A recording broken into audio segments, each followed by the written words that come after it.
자리에 앉으시겠습니다. 다 같이 말씀 봅니다. 오늘 본문은 주제성구인 요한복음 3장 3절과 여러분 직접 찾겠습니다. 말씀 본문인 마태복음 28장 18절에서 20절 말씀입니다. 신약성경 요한복음 3장 3절과 마태복음 28장 18절에서 20절까지의 말씀, 제가 가진 신약성경 145면과 52면에 있습니다. 요한복음 3장 3절과 마태복음 28장 18절과 20절 말씀, 여러분과 제가 합독하도록 하겠습니다. 요한복음 3장 3절 우리 한 목소리 읽을까요? 시작. 예수께서 대답하여 이르시되 진실로 진실로 내게 이르노니 사람이 거듭나지 아니하면 하나님의 나라를 볼 수 없느니라. 아멘. 우리 앞에 있는 마태복음 28장 18절에서 20절까지의 말씀, 신약성경 52면에 있습니다. 마태복음 28장 18절에서 20절까지의 말씀, 우리 다 같이 선포하며 읽습니다. 함께 읽습니다. 시작. 예수께서 나와 말씀하여 이르시되 하늘과 땅의 모든 권세를 내게 주셨으니 그러므로 너희는 가서 모든 민족을 제자로 삼아 아버지와 아들과 성령의 이름으로 세례를 베풀고 내가 너희에게 분부한 모든 것을 가르쳐 지키게 하라. 볼지어다 내가 세상 끝날까지 너희와 항상 함께 있으리라 하시니라. 아멘. 수련의 마지막 날입니다. 피곤하시죠? 늦게까지 예배하고 또 돌아가셔서 축구 보고 평창 올림픽 보고 하느라 피곤한 거 아니죠? 아닙니다. 아멘. 그래요. 감사하고요. 오늘 우리 사랑하는 홍광표 선교사님 금요일날 만나 뵙고 벌써 이제 마지막 만남이 될 것 같아요. 뭐 앞으로의 만남이 또 있을 수 있지만 수련의 마지막 말씀 선포하시기 위해 오셨습니다. 처음 뵙는 분 또 계시죠? 또 소개할게요. 지겨울 수도 있는데 안산에 있는 새생명 태국인교회에서 한국이 1도 없는 온전히 태국인들만 모여있는, 태국분들만 모여있는 교회의 담임 목회로 수고하고 계시고, 또 1년의 절반 정도는 태국에서 태국의 복음화를 위해, 그리고 우리나라가 자립자치자전이라고 해서 스스로 설 수 있도록 우리 선교사님들이 했던 것처럼 태국인 교회들이 스스로 서나갈 수 있도록 정말 많은 헌신과 사랑으로 사역하시는 분입니다. 우리 홍광표 선교사님 나오셔서 가르쳐 지키게 하라라는 제목으로 말씀 전해 주실 때 여러분 큰 은혜 받으시기 바랍니다. 다 같이 할렐루야로 맞이합니다. 할렐루야. 예수님이 십자가에 달려 돌아가실 때 어떤 일이 일어났어요? 예수님이 십자가에 달려 돌아가실 때 회막에 막이 찢기죠, 가운데가. 그것은 단순히 제사장뿐만 아니라 모든 백성이 그 지성소 가운데 들어갈 수 있다에 초점이 있지 않고 예수께서 그 지성소 가운데서 나와서 우리에게로 오셨다라는 의미가 더 강해요. 여러분들이 앞으로 안 오셔서 제가 내려왔어요. 네. 매일매일 여러분들이 불편하기로 결정하시기 바랍니다. 그 가운데 하나님의 은혜가 있고 또 하나님의 역사하심이 나타나는 줄로 믿습니다. 오늘 말씀 보면 예수께서 나와 말씀하여 이르시되 하늘과 땅의 모든 권세를 내게 주셨으니 그러므로 너희는 가서 모든 민족을 제자로 삼아 아버지와 아들과 성령의 이름으로 세례를 베풀고 내가 너에게 분부한 모든 것을 가르쳐 지키게 하라. 볼지어다 내가 세상 끝날까지 너희와 항상 함께 있으리라 하시니라. 이 말씀을 주셨는데 여러분들이 이제 이 말씀을 어떻게 받느냐에 따라서 삶이 굉장히 달라질 수 있어요. 예를 들어서 이 말씀을 하나님께서 주신 명령이다, 단순히 그렇게 생각하면 내가 이 명령을 다 받들어 지키긴 아직은 너무 모자라네요 하고 물러설 수 있고, 그러다 보면 도망갈 구멍이 자꾸 보이죠. 그런데 이제 이 말씀을 그렇게 받지 않고 이 말씀은 거듭난 자의 삶이다 라고 받으면 좀 달라지죠. 예를 들어서 이제 이 말씀이 정말 거듭난 자의 삶이라고 하면 내 안에 이 삶이 없으면 나는 거듭난 자가 아니다. 좀 더 두렵고 떨리는 마음으로 말씀이 오는 것입니다. 오늘 여러분들이 이 말씀을 단순히 명령이다가 아니라 제 상태 위임령이다가 아니라 이것이 나의 삶이다. 이것이 거듭난 자의 삶이다. 내가 이 삶을 살지 않는 한 나는 거듭난 자가 아니다. 라는 결단이 서시기 바랍니다. 예수님께서 먼저 하늘과 땅의 모든 권세를 내게 주셨으니 하면서 사실 이 말은 우리에게 되게 위로가 되기도 하고 도전이 되기도 합니다. 그러나 반대로 20절에서 하늘과 땅의 모든 권세를 가지신 그 주님이 세상 끝까지 우리와 함께 있다고 말씀을 하시니까 그 권세 가지시고 우리와 함께 있으면서 무엇 하시겠다? 오늘 기록하여 주신 이 삶을 살아내게 하시겠다.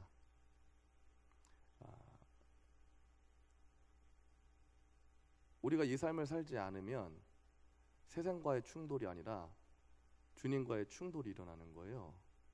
주님은 이것을 반드시 이루실 것이기 때문에 행복하려면 여러분 기쁨과 감사함으로 이 삶을 받으시면 됩니다. 그럼 행복합니다. 먼저 보면 그렇게 권세를 가지신 주님께서 그러므로 너희는 가서 19절에 그러므로 너희는 가서 모든 민족을 제자로 삼아 아버지 아들과 성령 이름으로 세례를 베풀고 내가 너에게 분부한 모든 것을 가르쳐 지키게 하라 했는데 어쨌든 선행되는 것은 그러므로 너희는 가서예요. 어디로 갈까를 고민하지 않으셔도 됩니다. 왜냐하면 이 가서라고 하는 단어는 단순히 어디를 향해 가다에 초점이 맞춰져 있다기보다는 더 큰 의미가 있어요. 이 단어가 헬라어로 포리오라고 하는 단어가 쓰입니다. 헬라어로 포리오라고 하는 단어가 쓰이는데 이 포리오라고 하는 단어는 여행하면서 라는 뜻이 있어요. 우리 인생을 보통 여행으로 많이 비유를 하죠. 무슨 말이냐면 내가 살아가는 동안에 내가 살아가는 동안에 평생에 걸쳐서 주님 오시는 그날까지 내 생명이 이 땅 가운데 있는 그 모든 순간 동안에 내가 해야 할 일 세 가지로 명확하게 정리를 해주셨는데 아버지 아들과 성령 이름으로 세례를 베풀고 내가 너에게 가서 전하고 가서 모든 민족을 제자로 삼는 거 그리고 아버지 아들과 성령 이름으로 세례를 베푸는 것 그리고 내가 너에게 분부한 모든 걸 가르쳐 지키게 하는 것까지 제자로 삼는 일입니다. 제자로 삼는 일. 여러분들은 제자이십니까? 내가 제자 되지 않았으면 내가 제자를 삼을 수가 없죠. 나의 제자 삼는 것도 아니고 예수 그리스도의 제자를 삼아야 하는데 내가 예수 그리스도의 제자가 된 삶이 있지 않으면 그래서 내가 예수 그리스도의 제자가 되어 있지 않으면 예수 그리스도의 제자를 삼는다는 자체가 불가능할 것이고 그리고 또 아버지와 아들과 성령 이름으로 세례를 베풀고 하는 것에서 이것을 단순히 어떤 세례식을 거행하는 것에 초점을 맞추시면 목사님들 할 일이죠. 이렇게 돼요.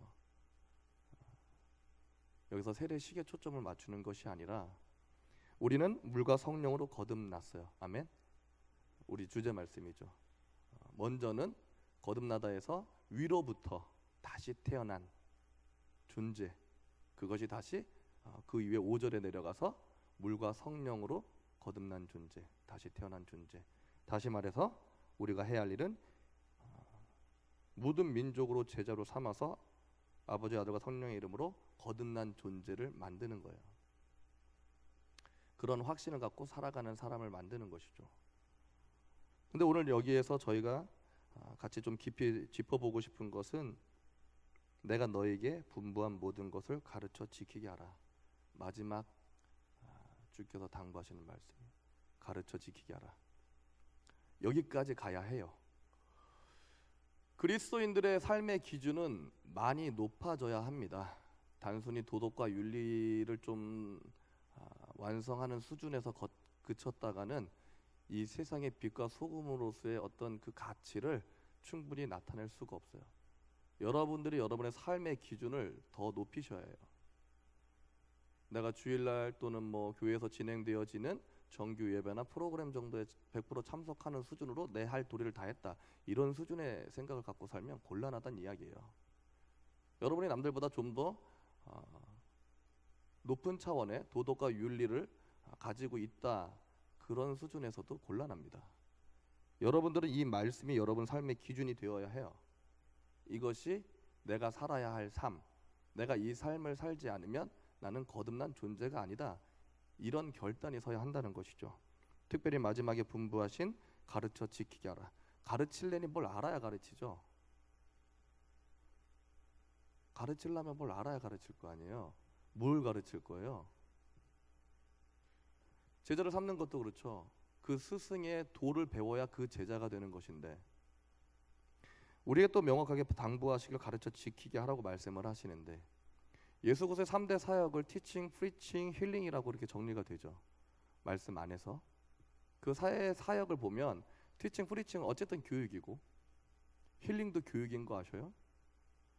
치유의 목적이 있지 않아요. 예수께서의 치유 사역은 반드시 하나님 나라를 가르치는 것에 목적이 있어요. 그래서 세 사역은 모두 다 교육에 포커싱이 된다. 그러므로 우리가 이 말씀을 받을 때에 우리는 우리 삶을 돌아보면서 내가 가르칠 준비가 되어 있는가 하는 문제예요. 지금 그리스도인이 된 지 10년 안 되신 분, 손 한번 들어보실래요? 10년 안 되신 분. 이 놀라운 역사를 10년 넘으신 분,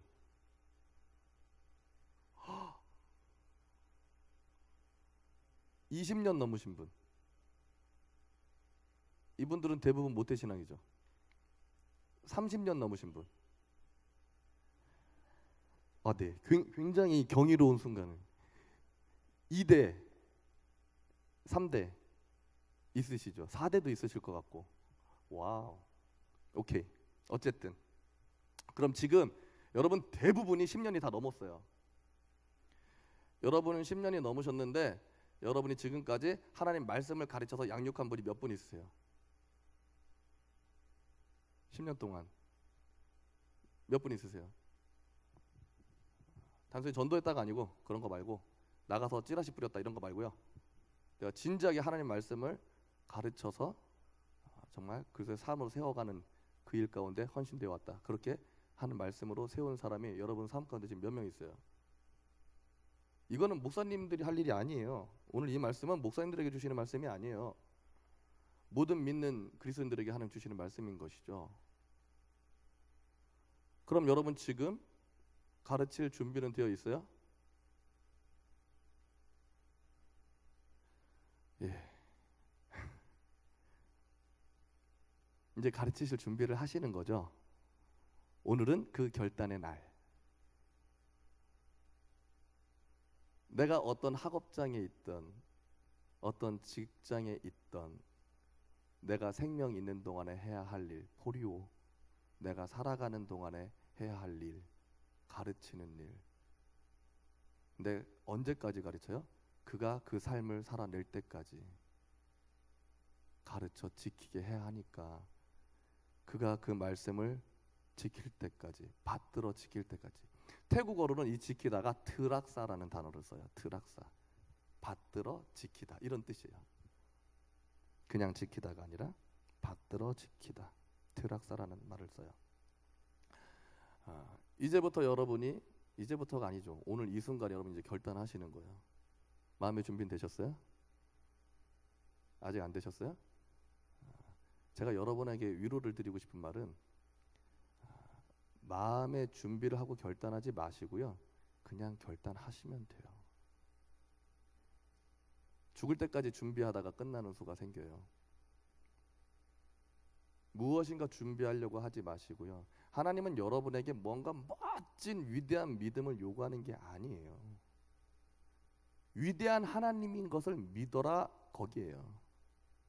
내가 뭔가 멋지고 위대한 믿음을 보이는 것이 아니고 그냥 위대하신 하나님을 믿는 것, 그것이 우리가 가질 수 있는 최고의 믿음인 거예요.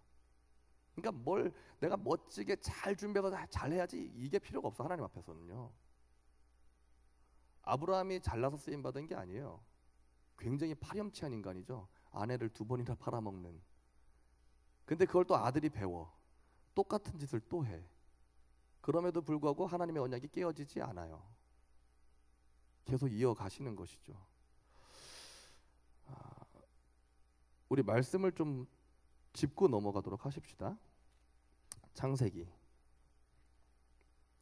창세기에서 하나님이 아브라함과 언약을 맺으시면서 멋진 걸 하나 보여주시는 게 있죠. 멋진 걸 보여주시는 게 있어요. 15장에 가면, 창세기 15장에 가면 하나님께서 아브라함과 언약을 맺으시는데, 언약을 세우시는데, 찾으셨어요? 네, 창세기 15장 9절에 보면 여호와께서 그에게 이르시되 나를 위하여 3년 된 암소와 3년 된 암염소와 3년 된 수양과 산비둘기와 집비둘기 새끼를 가져올지니라. 아브라함이 그 모든 것을 가져다가 그 중건을 쪼개고 그 쪼갠 것을 마주대어에 놓고 그 새는 쪼개지 아니하였으니 솔개가 그 사체 위에 내릴 때에는 아브라함이 쫓았더라. 근데 이걸 왜 준비시키냐면 그 위에 8절의 질문에 대해서, 아브라함의 질문에 대해서 주님이 이제 뭔가 보여주시기 위해서 준비를 시켜요. 8절에 뭐라 되어 있냐면 주 여호와여 내가 이 땅을 소유로 받을 것을 무엇으로 알리까?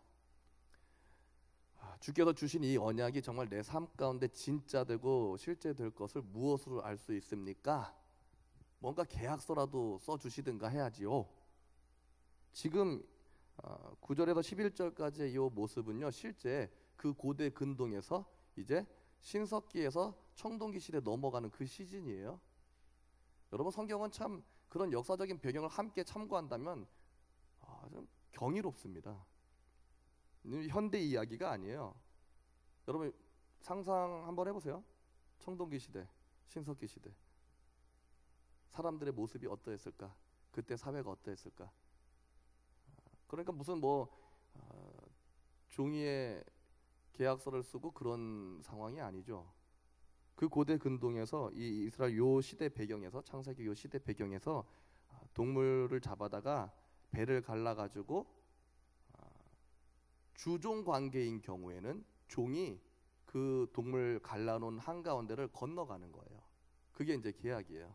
만약에 이 계약이 제대로 이루어지지 않으면 내가 이 동물같이 배가 갈라져 죽겠다. 굉장히 단호한 결단을 요구하는 그런 계약이 되는 거죠. 목숨을 거는 계약이 되는 거예요. 아브라함과 하나님이 언약을 맺으면 누가 주고 누가 종이에요? 하나님이 주고 아브라함이 종이죠. 그러면 이 계약이 문제가 생기면 누가 죽어야 돼요? 아브라함이 죽어야죠.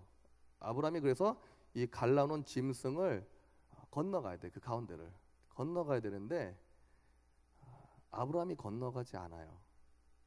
누가 건너가요? 17절로 가서 15장 17절 함께 읽습니다. 시작. 해가 져서 어두울 때 연기나는 화로가 보이며 타는 횃불이 쪼갠 고기 사이로 지나더라. 아멘. 이해되시겠어요? 이 장면이 누가 지나가요? 여호와의 불이.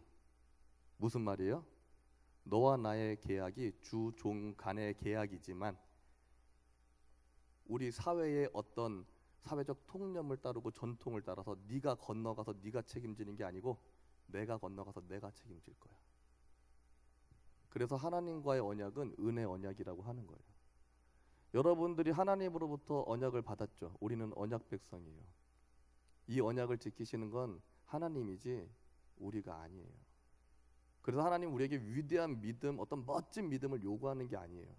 그냥 위대한 하나님이심을, 그가 은혜로 우리를 돌보시고 우리의 생명을, 삶을 책임지시는 분이시라는 것을 그냥 믿는 것까지, 거기까지를 원하시는 것이죠. 근데 중요한 것은 이것을 믿고 누리면 복된데 믿고 누리지 못해서 늘 말썽이죠. 불안하고. 어쨌든 우리는 하나님의 말씀으로 깊이 들어가야 합니다. 계속해서 하나님의 말씀을 배워야 합니다. 그래야 가르쳐 지키게 할 수가 있어요. 근데 이 말씀이 없으면 백성이 망해요. 호세아 4장으로 가면요. 호세아 4장 6절. 왜 백성이 망하냐? 하나님을 향한 하나님의 그 지식이 없어서 망하는 거예요. 우리가 왜 망하냐? 대학을 못 가서 망하는 게 아니고요. 취업을 못해서 망하는 게 아니라 하나님의 지식이 없어서 망하는 거예요. 4장 6절입니다. 호세아 4장 6절. 넉넉하게 기다릴 수 있죠. 편안한 마음으로 찾으셔도 돼요. 호세아서 4장 6절에 말씀이 있습니다. 우리 1260페이지쯤, 뭐 인쇄에 따라서 조금씩 페이지 수가 다를 수는 있지만 대략, 네. 호세아 4장 6절 함께 봉독합시다. 시작. 내 백성이 지식이 없으므로 망하는도다. 네가 지식을 버렸으니 나도 너를 버려 내 대제사장이 되지 못하게 할 것이요 네가 네 하나님의 율법을 잊었으니 나도 네 자녀를 잊어버리리라. 우리 세대에서 끝나는 게 아니에요. 우리가 하나님의 지식을 포기하면 더 이상 그 지식을 얻기를 원하지 않고 열심을 내지 않으면 우리와 우리 다음 세대에 이르기까지 망하는 거죠. 이게 하나님의 말씀이에요. 그리고 6장으로 넘어가서 호세아 6장 가서, 그런데 이 말씀을 단순히 정말 하나님을 깊이 사랑하고 사모하는 마음, 그 마음 없이 그냥 지식으로 쌓겠다, 어설프게 말씀에 달려들면 하나님한테 책망을 받아요. 혼나요. 니고데모도 사실은 그런 케이스죠. 너 거듭난다는 이 말에 놀라지 마라, 이렇게 말씀이 나오죠.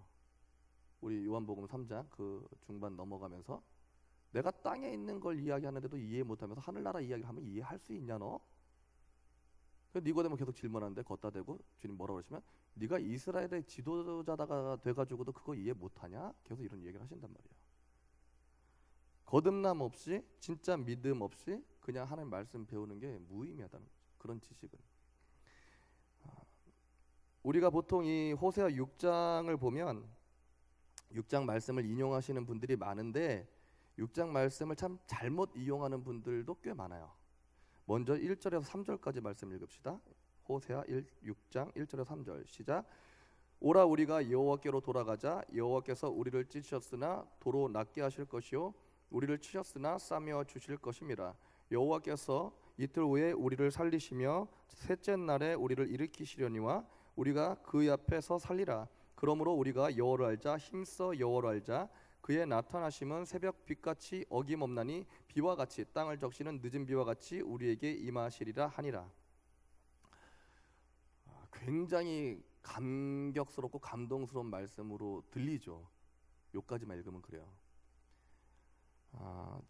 저희가 저희 성도들한테 큐티 책을 못 쓰게 합니다.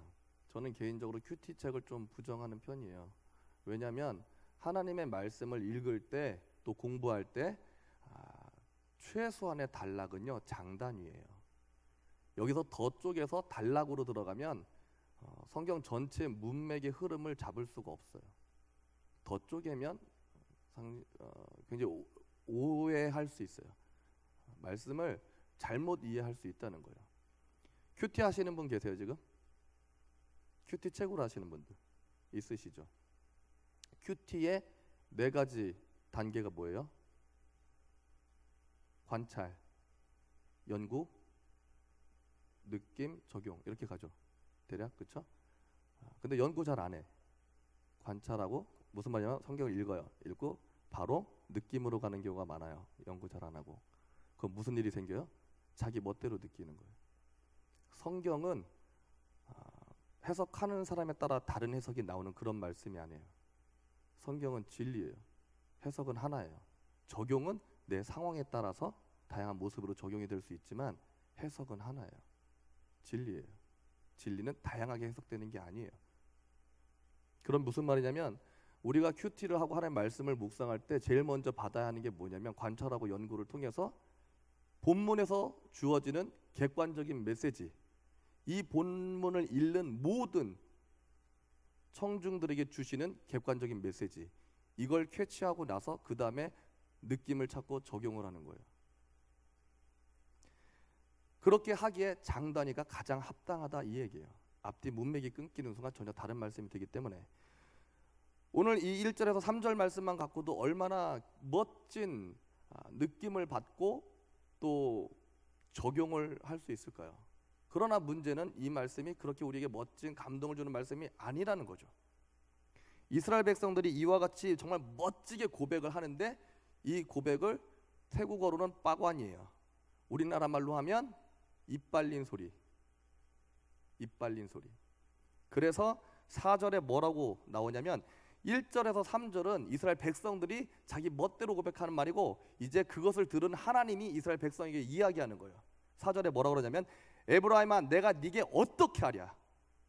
유다야 내가 네게 어떻게 하랴. 너희의 인애가 아침 구름이나 쉬없어지는 이슬 같도다. 5절 보면 그러므로 내가 선지자들로 그들을 치고 내 입의 말로 그들을 죽였노니 내 심판은 빛처럼 나오니라. 너네들의 이 고백이 이빨린 소리에 불과하다. 너네들의 회개함이 마음 깊은 곳으로부터 오는 것이 아니라 지금 당장 이 위기 한번 모면하려고 하는 그런 껍데기에 불과하다. 이 가증스러운 에브라임아, 이런 이야기예요. 그리고 6절에서 이제 하나님 다시 말씀하시는 거예요. 나는 인애를 원하고 제사를 원하지 아니하며 번제보다 하나님을 아는 것을 원하노라. 먼저 선행되어 있는 것은 인애예요. 인애. 헤세드. 히브리어로 여기서 헤세드가 들어가죠. 변하지 않는 사랑, 하나님을 향한 그 완전한 사랑이 우리 안에 하나님을 향한 그 뜨거운 사모함이 나타나고 그 속에서 우리가 하나님을 알아가는 것을 하나님 원하신다는 것이죠. 시편에서는 우리에게 원하시는 것은 상한 심령이라. 제사보다 상한 심령을 원한다고 주님 말씀하시는 것이죠. 우리는 말씀 하나하나에서 여러분들이 하나님이 주시는 그 메시지들을 받는 노력들을 하셔야 돼요. 근데 이것을 우리 스스로 다 할 수가 없죠. 여러분들 학교도 다녀야 되고 직장도 다녀야 되니까 여러분 스스로 이거를 다 찾아서 연구해가지고 이 주관적인 메시지가 아닌 객관적인 메시지를 받아내기가 쉽지 않죠. 그래서 누굴 두셨어요? 그래서 목사님을 둔 거예요. 이제부터 우리 김도경 목사님이 심각하게 이제 고민을 하셔야 되는 거죠. 여러분들이 김도경 목사님에게 여러분이 읽은 말씀에 대한 어떤 질문을 던지지 않으면 김도경 목사님이 말씀을 연구하는 일에 굉장히 게을러집니다. 이게 가장 큰 문제예요. 성도들이 목사님을 도와줘야 되는데 어떤 측면으로 도와줘야 되냐면 끊임없이 말씀을 연구할 수밖에 없게 그렇게 만들어놔야 돼요. 방법은 여러분들이 끊임없이 질문하는 거예요. 목사님 제가 오늘 이 말씀 읽었는데요. 그렇게 시작을 해야 돼요. 그래서 여러분의 목사님들이 성경을 계속해서 연구하고 공부하는 것에 게을러지지 않게 해야 돼요. 그게 이 교회 공동체가 살 길입니다. 여러분들이 살 길이고 교회가 살 길이에요. 우리는 다른 게 없어요. 오직 하나님 말씀, 이 말씀 붙드는 것 외에는 다른 길을 주신 적도 없어요. 우리가 살아가는 동안에 이 세상을 싸워서 이기는 유일한 무기가, 공격용 무기가 뭘까요? 에베소서 6장에선 전신갑주를 말씀하시죠. 전신갑주를 입는데 방어용이 있고 공격용이 있겠죠.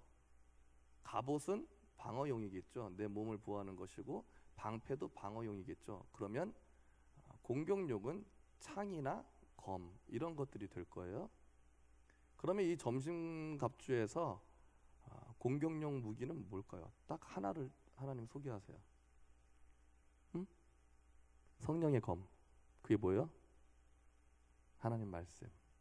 에베소서 6장으로 갑시다.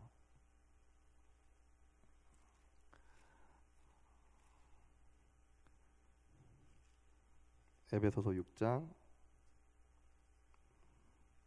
10절부터 전신갑주에 대한 이야기가 나오는데 17절 에베소서 6장 17절 에베소서 6장 17절 봉독합니다. 시작. 구원의 투구와 성령의 검 곧 하나님의 말씀을 가지라. 예. 그 구원의 투구까지는 방어용 전신갑주 내용들이 되고요. 그리고 이제 유일하게 하나 공격용 무기가 하나 있어요. 그게 성령의 검 하나님의 말씀이에요.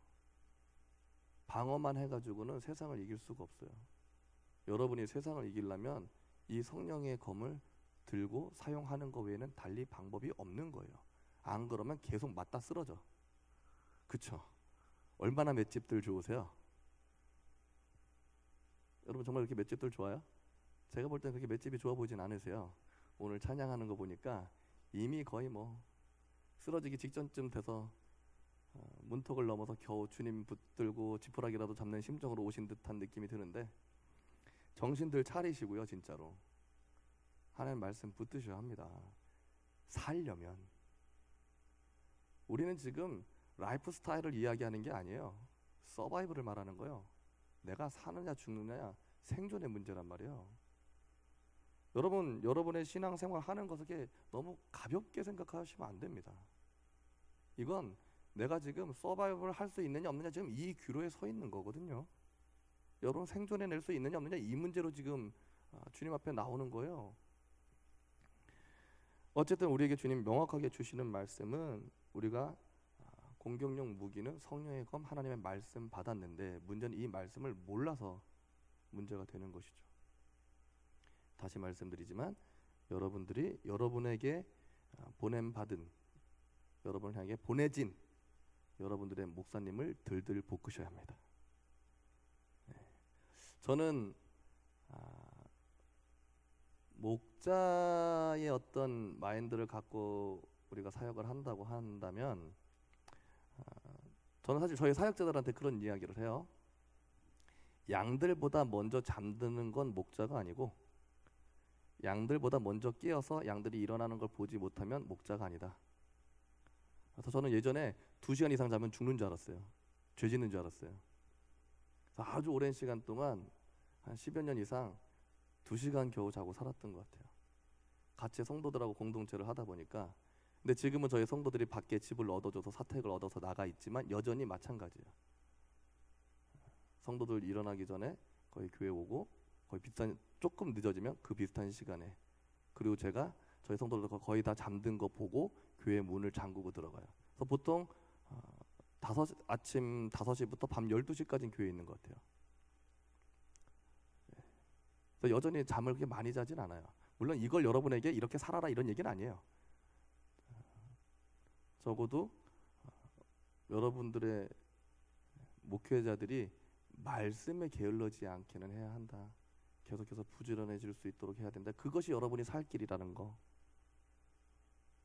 여러분들은 여러분 직장에서 학업장에서 할 일이 너무 많죠. 하지만 여러분 계속 우리는 공급 받아야 돼요. 인풋과 아웃풋이 함께 있어야지 아웃풋만 갖고 살면 쓰러져요. 인풋이 있어야 되는데 하나님 말씀이 들어와야 되고 그 말씀을 바로 알아서 이 성령의 검을 사용할 수 있어야 되는데 그러기 위해서 우리는 많이 배워야 합니다. 김동현 목사님께서 이제 열심히 목숨을 다해서 잘 가르쳐 주실 것을 믿고 여러분들이 또 목사님 게을러지지 않도록 끊임없이 질문을 쏟아 부으셔서 저 뒤에 잘 계시는데 그것들이 계속해서 순환될 수 있도록 계속해서 이어져 갈 수 있도록 하셔야 됩니다. 그리고 이제 우리가 말씀을 배웠으면 무엇을 해야 하느냐? 살아야죠. 우리가 먼저 그 말씀을 살아내는 것으로 여러분들을 통해서 이제 말씀을 나누면서 하나님을 알아갈 지체들에게 말씀은 살아있는 하나님의 검, 살아서 자외 날이선 검과 같이 우리의 생명을 골수를 쪼개고 들어오는 말씀, 감추어진 모든 것을 드러내고 그것들을 하나님 앞에 낱낱이 나타나게 하셔서 회개하고 회심하게 하는 그런 놀라운 능력의 말씀. 먼저는 우리의 삶의 변화가 우리가 그 말씀으로 살아내므로 증거되는 그 살아있는 말씀이 있을 때 우리는 진짜 이제 거듭난 자라고 말할 수 있는 것이죠. 그때 우리 비로소 위로부터 다시 태어난 자, 물과 성령으로 다시 태어난 자라고 말할 수 있는 것입니다. 여러분들이 누군가 와서 거듭나셨어요? 물어보면 얼마든지 대답 잘 하실 건데 이제는 그 대답에 대한 책임 있는 삶을 살아내시기를 기도합니다.